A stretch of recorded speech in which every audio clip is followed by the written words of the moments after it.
I'd like to welcome everybody to our monthly meeting of the Cahokia Archaeological Society. And tonight we're going to have a special presentation by Steve Boles. He's been involved in archaeology in this area for a number of years, working with the Illinois State Archaeological Survey, but this program tonight is going to be sort of an independent presentation, and he's going to be talking about the Koster site, which was a major site that was excavated back in the 1970s, and by first Northwestern University and the Center for American Archaeology. They dug down about 30 feet, and you'll see some amazing photos, I'm sure, of some of those major excavations, and in the role that it played in the prehistory of the lower Illinois River Valley, or as I think Stuart Struever classified it, Lowilva. So, Steve Boles. Thank you, Bill, and thank you all for coming tonight. Kind of put this together very briefly. Had a colleague that was supposed to present tonight and wasn't able to, and I said I would step up and do something, so here I am. Worked in the area long enough for my hair to turn gray, Angela. Could you imagine that? That must have been a while. Sorry. So, about Koster and the Kingdom of Lowilva, sort of what inspired my talk tonight is that we've had a project this summer in Fayette County on the Kaskaskia River. And it's in the middle of a 260-acre cornfield. Sure. Where exactly am I here? Because I don't know where this is in my... Okay, so Fayette County, where this is, where I'm talking about right now, is about 60 miles northeast of here. Okay. Anyway, we had a project out in a cornfield, 260-acre cornfield, and we had 7 sites around this old meander scar lake, and we were doing some testing with the track hoe, and we hit a buried A horizon with archaic features in it about 3 feet below ground, and it just kind of reminded me of the whole Koster vibe. And so I asked my crew one day as we were going out, I said, kind of like Koster, right? And they're like, what's Koster? You know, and I was like, oh gosh. All right, so now I got to explain everything about Koster. It's a good thing it's an hour-and-a-half drive. So, you know, talking about it, and you know, I said, you know, Stuart Struever, when he was working at Koster, and before he worked at Koster in the lower Illinois River Valley, he was at Northwestern. He was in grad school, and he was going to give a talk in St. Louis. And he made a wrong turn on the way down, and he ended up driving through Kampsville. And before he got to Kampsville, he saw some Indian mounds, American Indian mounds on the bluffs, and got up and walked up there and looking out over the cornfields in the valley, and it was just kind of magical, and there was mounds all over the place. And it had been partially dug into, so he stopped in town and he asked about it, and ended up getting permission to dig on that mound. And it turned out to be a Hopewell burial mound. He used it for his master's thesis, and prior to sort of getting bitten by the bug of the lower Illinois River Valley, he had intended to go to Africa. So this was a big change in his plans. But he just felt that the whole area was just kind of magical, and he called it the Kingdom of Lowilva. Well, I joked with my crew, I said, as we're dropping down out of the bluffs into the cornfields, I said we were dropping down into the magical Kingdom of Lowilva. Kaskaskia River, it's the best I could do. So, and yeah, we got a buried archaic horizon. How cool is this? And so this is our field road, well, our own makeshift road through the cornfield, and now the corn's like 10 or 12 feet tall, so I'm glad we're done with that one. But anyways, that's what inspired it. So this is the Koster site, which is in Greene County over on the Illinois River, for orientation. And the Koster farm, and the north field is where they excavated, and this is all the Koster farmhouse and buildings and so forth. And these are some of the publications on Koster. This one was written by Stuart Struever. It's kind of an overview. It was written for the general public. And it's a good overview, but there's never been a comprehensive volume on Koster to this day. And I understand why, although it's kind of disappointing that there's not.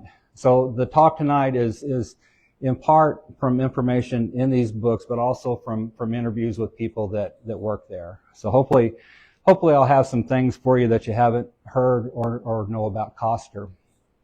Before I get into it, anybody visit the site when it was excavated? Oh, wow, a bunch.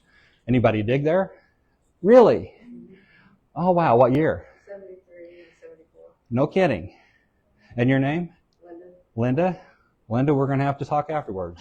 I mean, you got stories I haven't heard. Yeah, everybody does. So as a kid, I first heard about Koster or saw something about Koster in the Encyclopedia Britannica.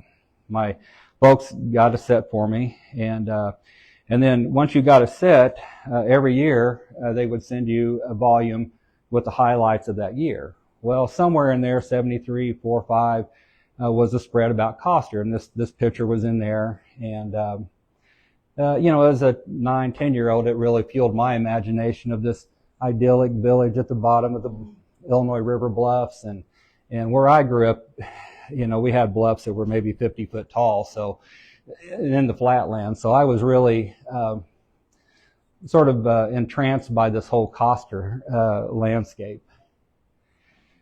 And I got to visit the site in 1978. And Angela, at once upon a time, not only was my hair dark, it was long, and I had lots of it. I'm telling you.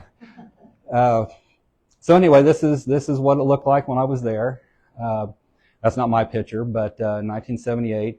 The tour guide, when we were there, said they were digging a dog burial 36 feet down, covered in red ochre, and I thought, this is just so cool.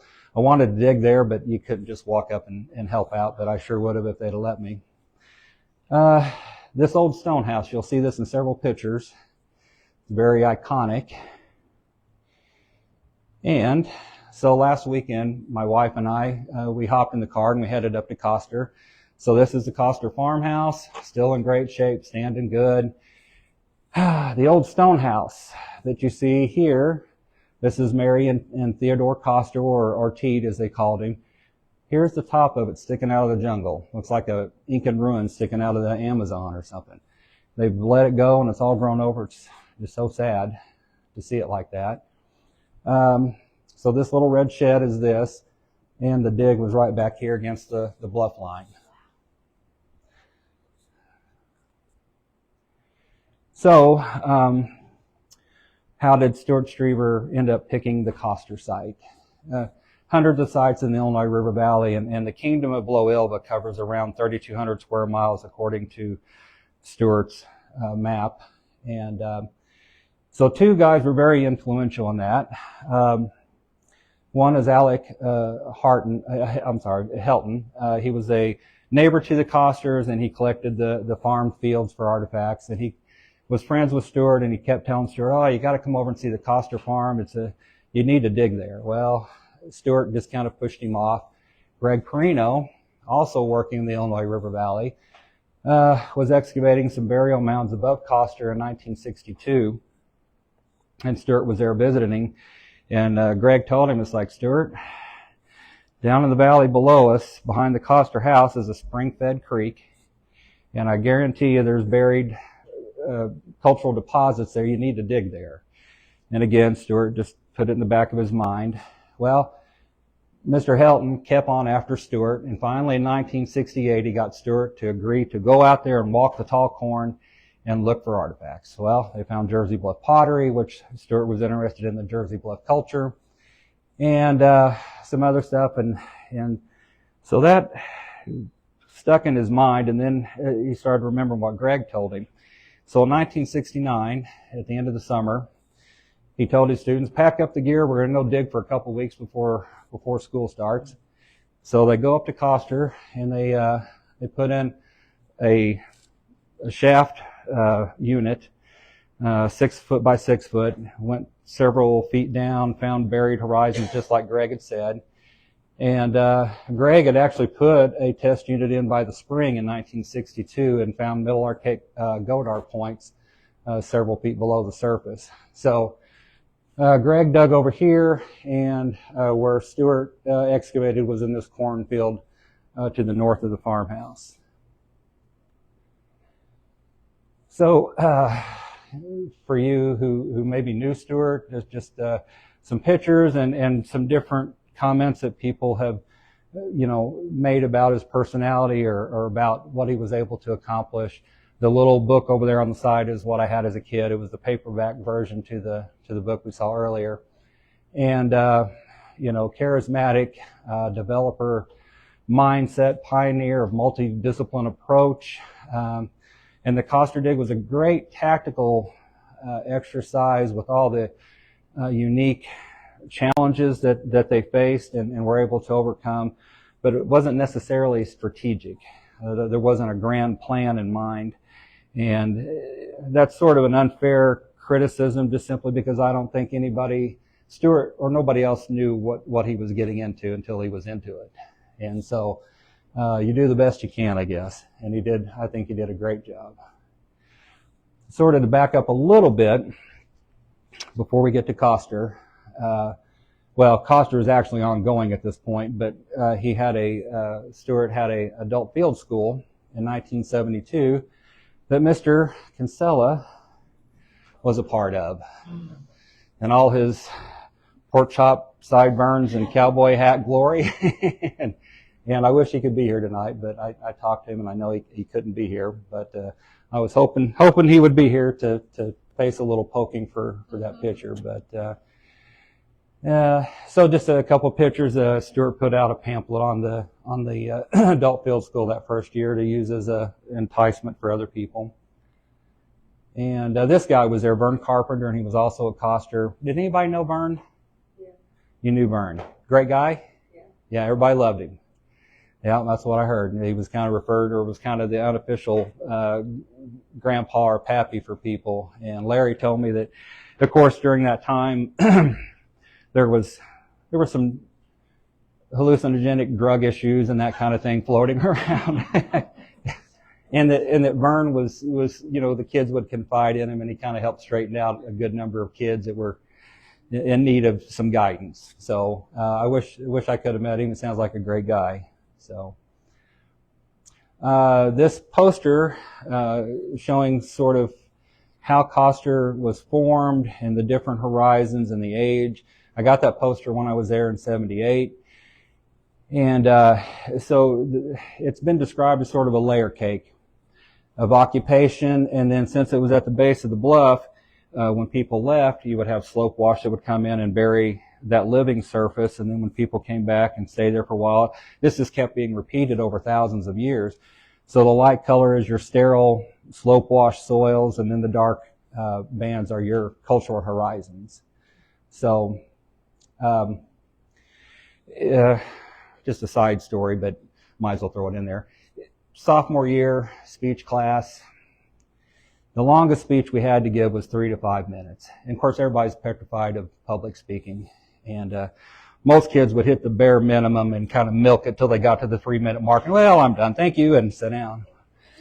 Well, I got up there doing a talk on Koster, and I went 17 minutes and 40 seconds. I set the record, and it still holds today so far as I know. But the teacher docked me a whole letter grade because I went from an A+ to a B+ because I went 4 times longer than I was supposed to. I'm not bitter. I got over it. And we'll move on. So, the picture of Koster in 74 when you were there. And then, so this hole just keeps getting expanded deeper and wider and deeper. And, but they by no means excavated all the side that runs back in here. The creek runs through here, and where Perino excavated is off on the east side of that. There's occupation to the south. So it's a big area, big site. And a dig that cost a lot of money, thus the money pit. So Struever, and this is sort of the fascinating thing about him, and sort of, it's not that it's untold, but there's a lot that could be learned from his approach to getting archaeology done that's not funded by the university, that's not funded by NSF grants. And not that he didn't get some of that, but a large part of his funding was through private citizens. It was through corporations. This photo, for instance, on the side. So this is Stuart. This is Mrs. Richard B. Ogilvie, former governor's wife, and Bruce McMillan. He was with the Illinois State Museum, I think, right? Yep. Okay. So the governor and his wife come down for a tour. And right before they got there, Stuart's bookkeeper told him, it's like, Stuart, we're out of money. I'm not going to have enough money to make payroll or pay the bills. And he's like, well, how much money do we need? We need $11,000 to get us through the end of the season. Well, I don't have time to think about that right now. I got to go give a tour. So he goes and gives these folks a tour. And Mrs. Ogilvie, she's really impressed with everything, and Stuart somehow worked it in that, well, I'm glad that you appreciate everything, but we've run out of money, and so I don't know what's going to happen. And she goes, well, what's going to happen? Well, we're going to have to shut down. Well, this is too important to shut down. Tell you what, come up to Chicago this weekend. We'll go to a luncheon, and I'm going to introduce you to some people, and we'll see if we can't get your funding fixed for you. So he goes up there, they go to lunch, and while they're sitting there, a waiter brings out a phone, and so-and-so's on the phone, Mr. Struever, Mrs. Ogilvie tells me that you're running a little shy on funds and you've got an important dig going on, and I'd like to donate $1,000. Well, that's great. Well, before lunch is over, he had more than enough money to get through the end of the season. So this guy had some charm and some know-how, and I think we can learn a lot because we're so tied to traditional funding sources that thinking outside the box, it's like most of us don't think like that, but Stuart did. So his 10-year dig cost, I don't have an exact number. It had to be in the millions. He mentions in the book that his operating budget for 1977 was over $500,000. So $500,000 for 1 year, you can just imagine a 10-year dig cost millions of dollars when it was all said and done. 60% of that came from private citizens. So that's amazing. And I think Larry told me that Greg Perino mentioned to him, him and Stuart were talking, and Stuart said, well, I just got a $10,000 check from one of my big donors. Greg said, well, that's nice, but if you could get 1,000 people to give you $10, you'd have just as much money. And, I don't know if that's what, sort of prompted him to sort of reach out and expand, fundraising. But this is members weekend. So if you join the Kampsville or the Centers, Society or whatever, you got special treatment, you got a special tour, and just to show you the amount of people standing around the excavation. 400 to 500 people is what it said. He also mentions early on they were getting 10,000 people visiting the dig each year. Then it went to 20,000, and then from 73 on, it was 30,000 people a year, and 365 people a day on average coming to the excavation. I know the day that I was there, it was in the summer, and it was just you're out in the middle of nowhere for one thing. And so me and my wife drove out there, and we didn't have anybody on our tail end the whole time we drove down that road. I thought it was amazing. Nobody was in a hurry behind me, and there was nobody in front of me. And the day that I was there for the dig, there was cars coming and going every which way, like it was Grand Central Station. You turned onto the Koster Road, and you just had to find a place along the edge of the road to park because there just wasn't no place to park. People coming and going. It was hustle bustle, and very exciting. Just a lot of electricity in the air. Or at least to me it was.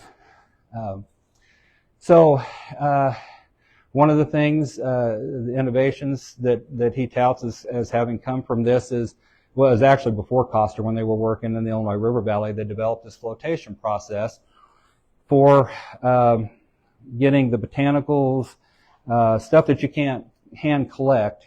You take a soil sample. They were putting them in these galvanized tubs, and they had the bottoms cut out, and they had screen on the bottom, so the dirt would filter through, and all the charred botanical and maybe bone would float to the top, and so somebody would scoop that up and collect it. And we still do floats today. I think they did 20,000 at Koster. And so they were going down to the river doing the flotation. And so this is, I think we're in maybe Macoupin Creek here. But peach baskets, they're in a lot of the photos too. Apparently he got a hold of the orchard people up there and said, hey, I need buckets. So, well, we got peach baskets, and they furnished him with peach baskets. He got a lot of stuff donated too, which is another amazing thing. Alice Berkson, we talked about a little bit earlier. 1970, she's there and as a field school student. I think she's holding a full groove axe in her hand, which is pretty nice. The next year, I think she helped do lithic analysis for Stuart, and she was there for 3 or 4 years, I think, working in one place or the other. So Sarah Anderson on the right is married to Ken Farnsworth. I think a lot of you know Ken. And they were both there. He was a supervisor. I think they were both supervising, but she was into the faunal stuff. And in the book, Struever said that she had a bunch of black plastic bags in her trunk, and so whenever she would see roadkill, something she didn't have, she'd pull over and throw it in a bag, and then take it back to the lab and put it on the roof until it decomposed. And anyway, she put together the largest faunal comparative collection in the country at that time. So. It takes all kinds, right? So, and then Sarah on the other side, she was part of the faunal analysis crew and so forth. So here's Greg Perino with a student. They're actually excavating a burial, but they use the bellows to sort of blow out the finer sediments for pictures and so forth. And then Jane Dykstra, she was there, and she worked with Greg on some of the mounds, but she also worked on the burials and the habitation site. I think they had 23 burials within the different horizons at Koster, in addition to a number of dog burials too. They also recovered this 1,400-year-old woven fabric from Koster. So the soils were just right for preservation. The bone preservation was off the charts, and anytime you get anything botanical like that that's preserved, that's something you see in the Southwest in a dry cave, not in an open air site. So pretty amazing. James Brown, hardest working man in archaeology, for the reference to James Brown, the singer. Anyway, Jim was really getting into the computer programs, and he was a co-director with Stuart for the dig. And they had so much data from Koster, and Jim was figuring out how to plug this into computer programs to help guide their excavations and sort of keep track of everything. So very instrumental in helping sort of tame the beast of all that data. Manford, and I'm not going to pronounce his last name, but the guy over there on the left was into studying snails. So one of the things they were doing at Koster was trying to look at the environment at Koster, what the environmental conditions were, what was available, what resources were available, what they were using. And Nancy and David Ash were paleobotanists, so they're collecting different things as well for the comparative collection for Koster. Tom Cook and Guy Mutto, flint knapping, trying to replicate the tools and how they were used, and the debitage and the things that are left over from that whole process. And this is, we take a lot of things for granted this far down the line, but back then a lot of this was sort of cutting edge stuff. It was relatively new. Larry's nap-in, I was there 83, and I think that was the third year he had had it, and it's the longest surviving nap-in in the country. So napping was becoming a thing back then, but it was still relatively new.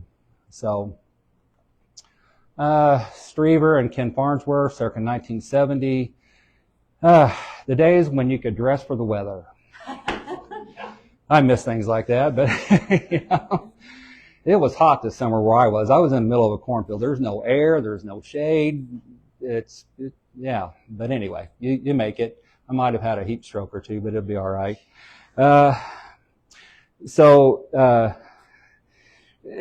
is and I hope Ken won't mind me telling this story, but he was supervising for Stuart, and they were in a car going down the road, and apparently got into an argument about something.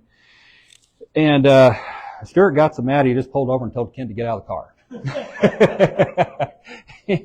Well, Ken, he was mad too, and he got out of the car.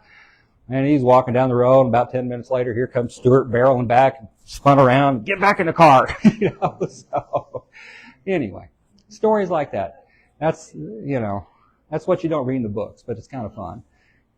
They're actually standing at the top of a 6x6 shaft unit, and I call it a shaft unit because it went down 30 feet. That Ken dug, came smack dab on top of a dog burial in Horizon 11, 30 feet down. And just amazing that they did what they did, and everybody lived to tell it. So Gail Howard, and she supervised there for a long time. Gail, you said she's maybe still living in the area? Yeah, I've never met her. I'd like to meet her. And this is Teed Koster and the supervisor for the guides at Koster. So Stuart pulled in people from all over, got them involved, got the public involved, got corporations involved that could probably really care less about archaeology, but he got them involved. And that's sort of the magic of Stuart Struever that I think is kind of underappreciated, or at least it is now. Maybe back then it was more widely known how he operated and what he was able to do. I want to say it was Greg Perino that told me that Stuart had some Exxon oil executives that flew in on a helicopter one weekend for a tour. So, yeah, good luck getting. Well, come on out here to Locava. I got to show you this site in a cornfield, and we could use some money. You know, that's just not going to happen. I don't know how he did it. Mike Wyatt, great guy. I just talked to him a few nights ago. We talked for an hour and a half about Koster, and I could probably still be talking to him if he just knows so much. He was site director from 76 through 78, and he's still working on Koster, trying to get something out on Horizon 11, and just great guy, so knowledgeable. Funny story that he told me. I put phone booth up there under his name so I wouldn't forget. Stuart got the telephone company to put a payphone booth by the dig hole. Was it there when you were there? You didn't see it? I don't remember seeing it either. But apparently he had a phone booth there because if Stuart was going to bring a tour out and he needed to get a hold of Mike to let him know that a tour is coming, and Mike said, he would call, run up there, what's up? Hey, I got a tour coming. We'll be there in 45 minutes. Dog and pony show. Get everybody out. And so he would call the labs, and all the people in the labs would come running out, and they'd all get down the hole and just start digging, And Alice Berkson, she backed this up. She said, the summer she was there, she said when she first started, she said, digging is hard work, and she felt pretty soft, but she said by the end of the field season, she thought she could hold her own. Well, Stuart came up and said, hey, I got a tour coming, and she happened to be standing by Greg Perino. And Stuart said, Alice, you and Greg, grab shovels and a wheelbarrow. See that dirt pile over there? I want you to go move that dirt pile. I don't care where you move it over there. Just get busy and work. And she said, well, she thought she was just going to keep up with Greg because she was feeling pretty good about herself. But she said nobody could outdig Greg. She said he could move more dirt than anybody she ever saw. And she's a little aggravated with herself at the end of it because she just couldn't keep up. No way. So just another story that goes along with this. He's almost like a ringmaster, you know, at a circus. You know, hey, I got people coming. We're going to give them a show. Everybody get out and dig something, move a pile of dirt. I don't care. Just do something. So anyway, amazing. So, I was going to look up and see when OSHA became a thing. I looked it up recently. It's before Koster. That's kind of what I figured. I thought it probably came into being somewhere in the 60s. Apparently there was no OSHA people around here. I mean, and you think about this. This may have been the one that Ken dug, because it goes down to horizon 11. All the dirt that's coming out of this hole is being brought out by a rope and bucket. How many rope and buckets full of dirt would it take to get all that dirt out of a 30-foot hole, 6 foot by 6 foot? That's a lot of dirt. That in itself is a lot of work. And these poor people, before Stuart made Sears and Roebuck feel bad and donate a bunch of aluminum extension ladders, these kids had to climb in and out of these shaft units with knotted ropes. So, I mean, you had to be pretty fit to pull yourself out of a 30-foot hole with a rope. So, anyway, different time. The Titus site is not too far from Koster, and it's basically another buried site. I think this is 75. Stuart got some high school kids to put a shaft unit in, and I think they went down about 30, well, maybe not 30 feet, but they went down pretty far, and they they found an agate basin, and they was able to date it at like 9100 BC. So late Paleo at this other site, and there may be Paleo at Koster. They just never got that deep. The north wall. So little story about this. This is interesting in a lot of ways. I mean, you can see the dark and light bands of the sterile and the cultural material horizons. And over here, they've got it all gridded off, so they're going to map it, profile map it. And I won't say who told me, but somebody told me that a bunch of kids was working on profile mapping this. Got it done. End of the day, I'll go back to Campsville. Next morning, they come out and that north wall had collapsed. So, depending on the density of soil, if you have really dense wet clay, 3 foot by 3 foot cubic meter of soil can weigh almost 2,800 pounds. So a little bit of soil is enough to do you in. So if they'd have got buried, they would have not made it out there. They might have put up monuments and left them. I don't know. So just a diagram of the stratigraphy and where they put that deep shaft unit in, and so this is something I found interesting, and I never knew why until I talked to Mike. You notice how it's just different blocks, high and low. It just, instead of just like going down level all at once, which is, I don't know, what I would have thought to do. The reason for this, well, I'll get to that in just a second. A couple more pictures. You got a bulldozer donated to move dirt around. But again, it just shows you the different levels of all these things. How do you get dirt out of a 30-foot hole? And instead of doing it by rope and bucket, Stuart was talking to Alec Helton, who was a farmer, and said, boy, for $200, I need you to rig me up something to get the dirt out of here. So he took a grain elevator or a grain auger and modified it.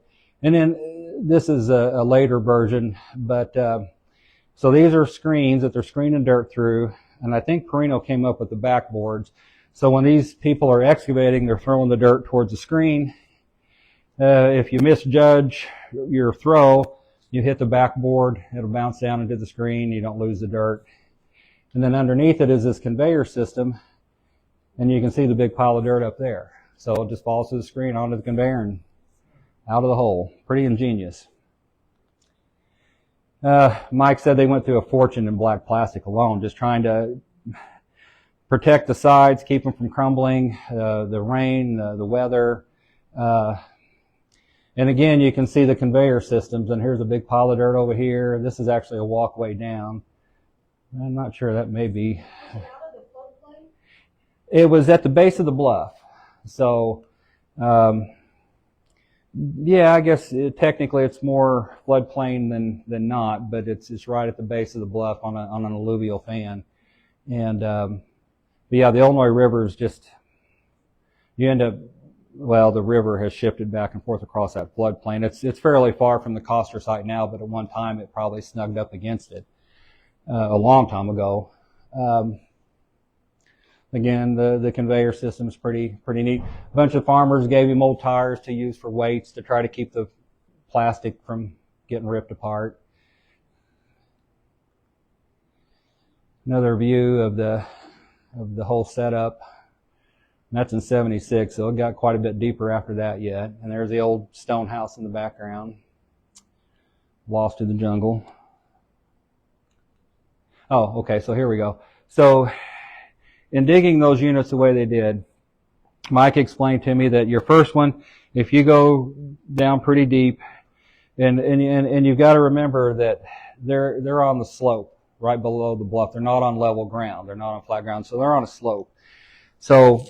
So the nice, pretty picture of the layer cake approach where everything is nice and uniform, that's an artist's rendition that's not really accurate. Because, you know, different occupations were bigger than others, but they fanned out at the edges. So it might be this deep here, and it might be this deep over there, and then it fans out to nothing. But as you're going down on that slope, you've got a dig level, but the occupation and the sterile horizons aren't level. So they had to piece plot everything as they went down, latitude, longitude, and depth.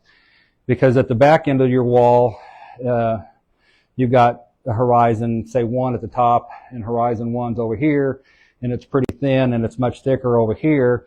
Well, by the time you get down level with where you are on the slope, you may be into another horizon altogether. So everything has to be piece plotted, meticulous notes about soils, and you know, this is in horizon 1, then we hit sterile, and then we hit horizon 2 before we ever got to the lower end of our unit.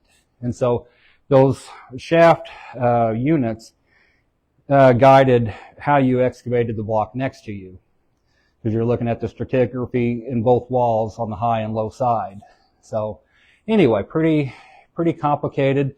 I've never dug on anything, excavated a site like that, so just not something I would have thought of. We do piece plot artifacts quite often, but more because we think they're important and we want to know exactly where in the feature they came from, not so much trying to keep track of, because we dig features, we don't dig horizons, we don't dig middens.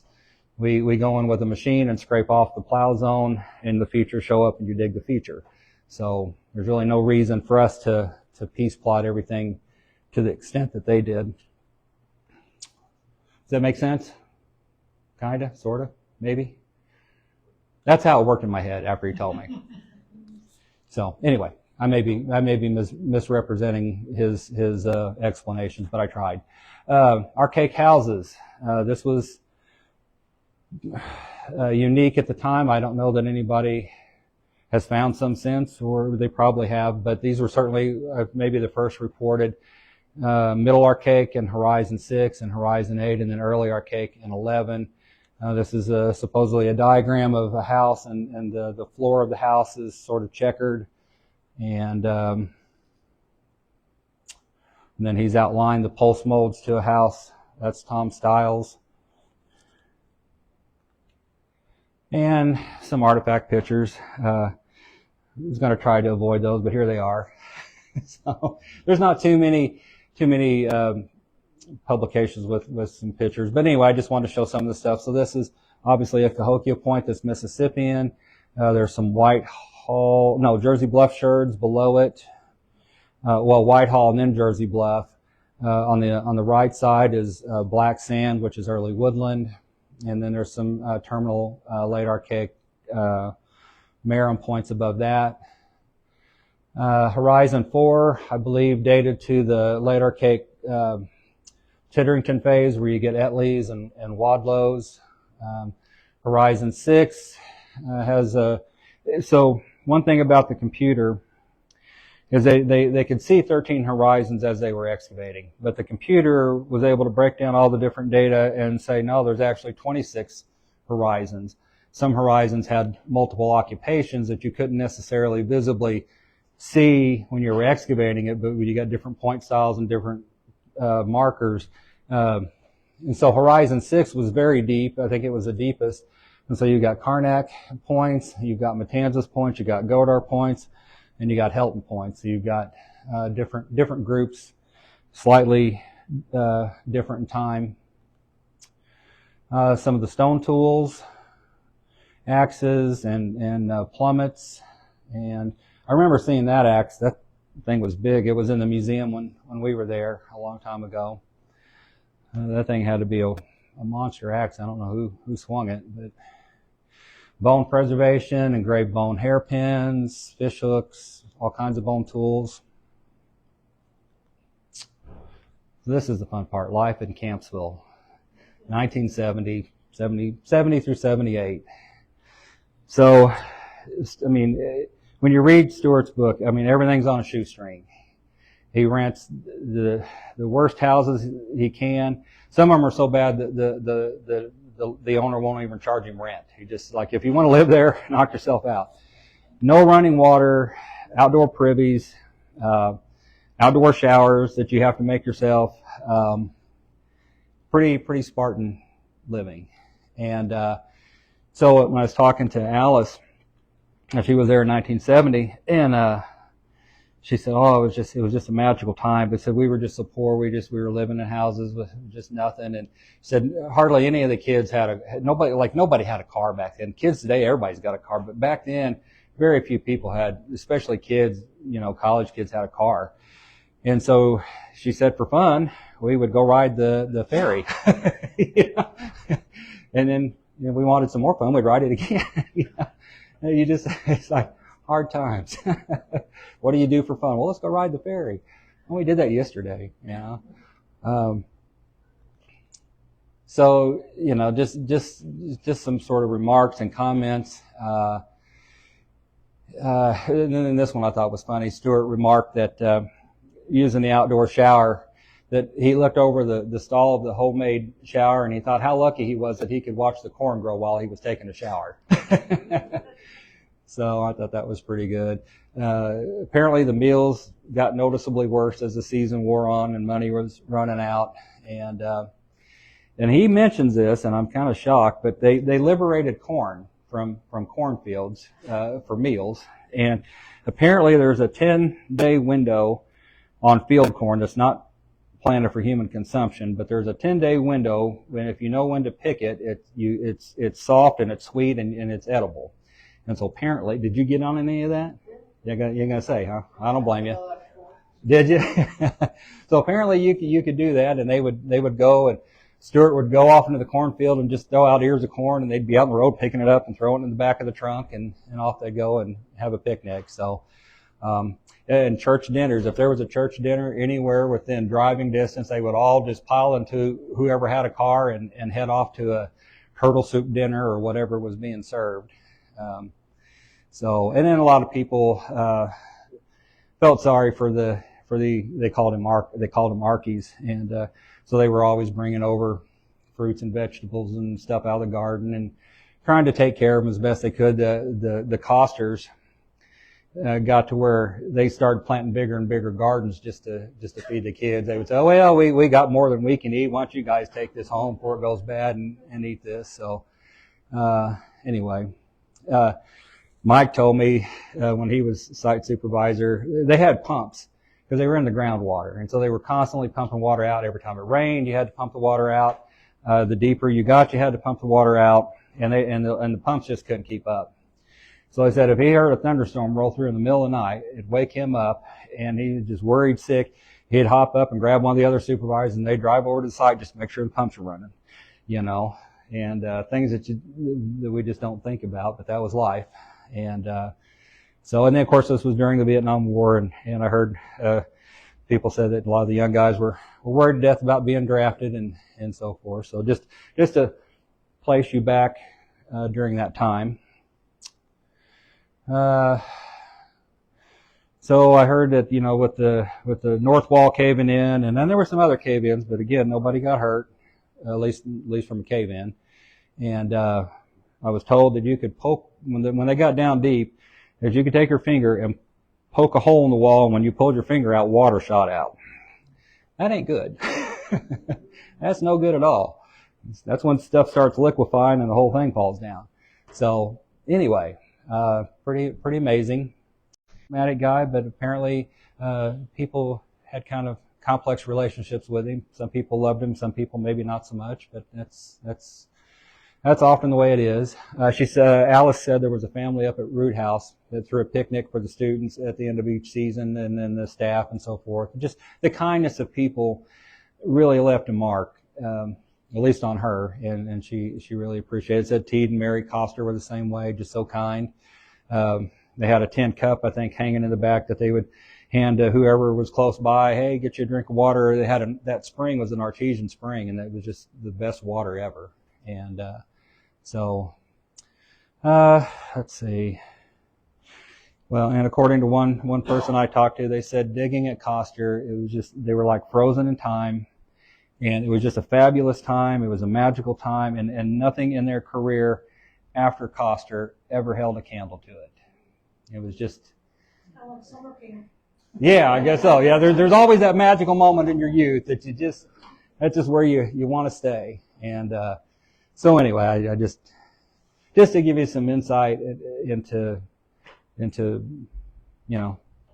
the life of the people who work at this site. So the archaeology is great. It's interesting. It's unique. It's fascinating. There's never been another Koster excavated, at least in the Midwest that I know of. Nothing that big, nothing that deep, nothing that complicated.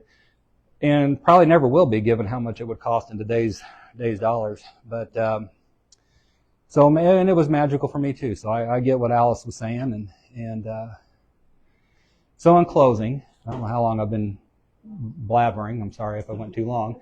I'll end with a quote by one of the people I talked to that said, "Digging at Koster was the most fun you could have with your pants on."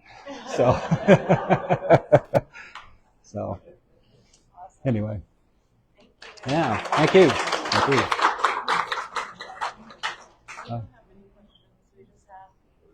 Any questions? Yeah, I'll try. People saying someone was part of the summer program in 1978. Someone from Alabama watching. Oh, wow.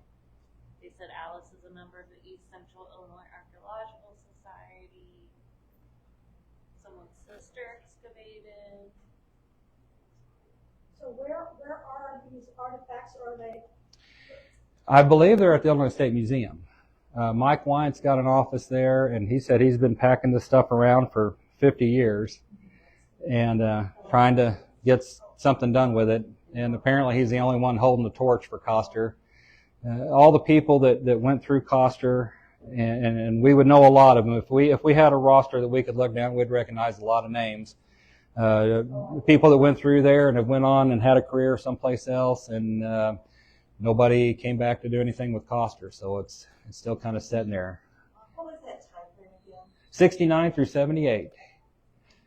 And so it's something I never thought about, and I don't know why, but I always wondered why. I guess I assumed Koster, the dig ended because of the water table, but that's not necessarily so. I was told that there was a staff meeting and that Stuart showed up, and he informed him that he was going to Crow Canyon out in New Mexico, and he wished him well, and kind of left him a little on the high and dry side. So, and part of the lack of a strategic plan, or the criticism for that, is that out of all the money that he raised to fund this excavation, no monies had been set aside for the eventual analysis and reports and so forth. And so without funding, and you've got a gigantic data set that most of us couldn't even begin to wrap our heads around, how do you find the time, and how do you get people to volunteer and just come analyze the stuff and report it, unless you've got a love for the site, which Mike does, so. No one has ever done that. That's what I was going to ask. What have you done? There is, and some theses, yeah. What? Was the date on the computers? Gosh, back then they had these TRS-80 or worse, 9-inch. Like you talked about the guy who put the computer. Did somebody archive it, save it? Is it even there still? I don't know. That's not very easy to organize if they didn't put it into a book. Oh, right. After talking with Mike, I sent him a text and thanked him for taking the time to talk with me. And I said, man, I'd love to come up with you and just sit down and talk Koster and go through this stuff, because I learned so much just talking with him in an hour and a half. It's stuff that's not written down in a book. And yeah. Different site, same time frame, and you just made a tie-in with Crow Canyon because it was near it. Was my archaeological field camp was 79 in Cortez, Colorado, under Bill Light out of Washington State. Okay. And yeah, the first digging was diggings and latrines, and we built our showers, and if your job that day was to fill the black 55-gallon drum on the top and you didn't do it, and everybody had full showers because the water wasn't sun heated, you were in heat. Right. And yeah, the camp cook was out dumpster diving at the local grocery store, and we had some roadkill possum and such at times too. All right. And supplementing. So you were living the dream. Living the dream. It depends, as opposed to old houses, but when you were going through that, it was like, well, that sounds familiar. Yeah. I do not love archaeology that much at all. We posted a picture of September 1974. Were you in it? I don't see from here bases, so I couldn't tell. Gotcha. It's on Facebook. Yeah, if you zoom in. Yeah, Larry Kinsella could recognize people that were there. Yeah. I know in the 70s when I was running the field schools at Cahokia, we all would take a field trip up there, and just to see the progress from year to year as they got deeper and deeper was interesting. And you mentioned the water table. One thing they did is they dug wells all around. Yeah. At least 6 different wells. Yeah. Mike mentioned Try that. and lower the water table so they could dig a little deeper. Mm-hmm. It didn't work out so well. And he said digging those wells was expensive too, which just another expense. And you try it, and it didn't work, and so yeah. Is the site preserved?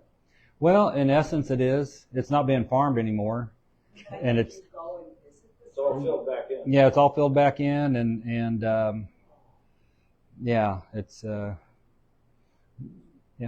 was just gonna say, why don't archaeology students just work on those collections at least?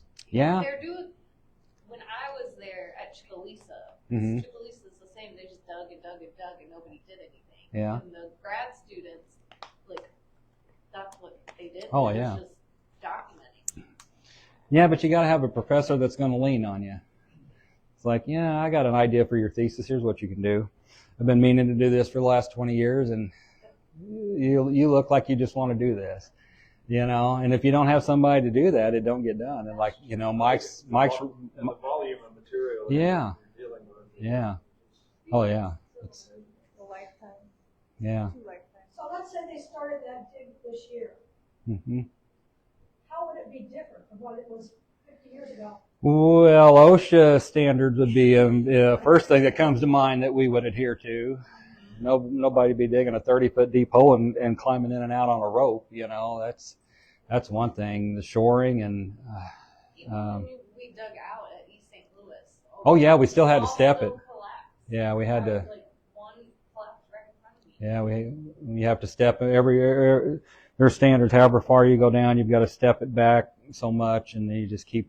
The deeper you go, the more steps you have to try to support those walls instead of just having vertical walls like that north wall was. That's part of the way that you got that step-like effect of what you saw here. Yeah, later on they learned from that and they started getting stepped. So. Would they have tried to organize and catalog and analyze what they're finding, or they just keep like this? They just keep finding and then build it all at once? Well, they were. He had all the different labs. He had buildings rented, so there was a faunal lab, and there was the guy doing the mussel shells, and the people doing the botanicals and so forth. So they were trying to process and analyze stuff as they were going. But still, once you get done, it's still all got to be compiled and put into tables and interpreted. And I wonder if some of that, like in '73, they had those labs. They were in the town, like in Kampsville. mm-hmm. There was a huge flood that Yeah, year, in '73, right? Buildings, the museum, everything got flooded. Yep. So I don't know if they lost it. Yeah, that was almost an annual thing up on the Illinois River. Floods on the Illinois River, and there was no levees there. So oftentimes those labs and their everything got hall and other things would get flooded. Yeah. There's a picture in the book of the museum, and the water's halfway up the door. Yeah, You know, we had so. boats to get our boats. Oh, really? Oh, wow. And another thing to consider is, we're talking about the '70s. We do everything by computer now. Back then, Mm-hmm. home computers were not really much Why in they have existence. phone booths. Yeah, that's Mostly done with these punch cards back then. So it's a whole different system, and so a lot of that was manually done. Yeah, my computer class in high school, we had punch cards. So, yeah. Oh, that aged me. That's why I ain't got no hair, Angela. I thought we would handle the punch card, so. All right, well, thank you. Oh, well, thank you. Thank you.